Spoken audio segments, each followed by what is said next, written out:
মধ্যপ্রাচ্যে উত্তপ্ত ইরান-ইসরায়েল যুদ্ধ পরিস্থিতি থামাতে অসাধারণ কূটনৈতিক ভূমিকার জন্য শান্তিতে নোবেল পুরস্কারে মনোনীত হয়েছেন মার্কিন president Donald Trump. Republican congressman Buddy Carter এই মনোনয়ন জমা দিয়েছেন নরওয়েজিয়ান নোবেল কমিটির কাছে।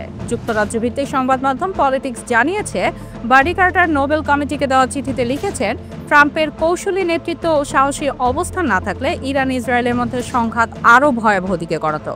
ট্রাম্পের হস্তক্ষেপেই যুদ্ধবিরতি চুক্তি সম্ভব হয়েছে, যা অনেকেই অসম্ভব বলে মনে করেছিলেন। ট্রাম্প ইরানের পরমাণু উচ্চাকাঙ্ক্ষা ঠেকাতে সাহসী পদক্ষেপ নিয়েছেন বলেও দাবি করা হয়েছে ওই চিঠিতে।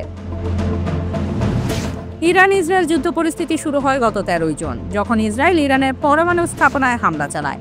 এরপর এক সপ্তাহ ধরে দুই দেশের মধ্যে চলে পাল্টাপাল্টি হামলা। যুক্তরাষ্ট্র পরে ইরানে হামলা চালায়, আর ইরান জবাবে মার্কিন ঘাঁটিতে রকেট ছুড়ে। এর মধ্যেই আলোচনার চাপ তৈরি করেন ডোনাল্ড ট্রাম্প।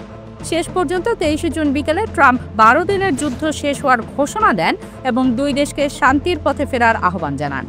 এরপর 24 জুন থেকে কার্যকর হয় যুদ্ধবিরতি।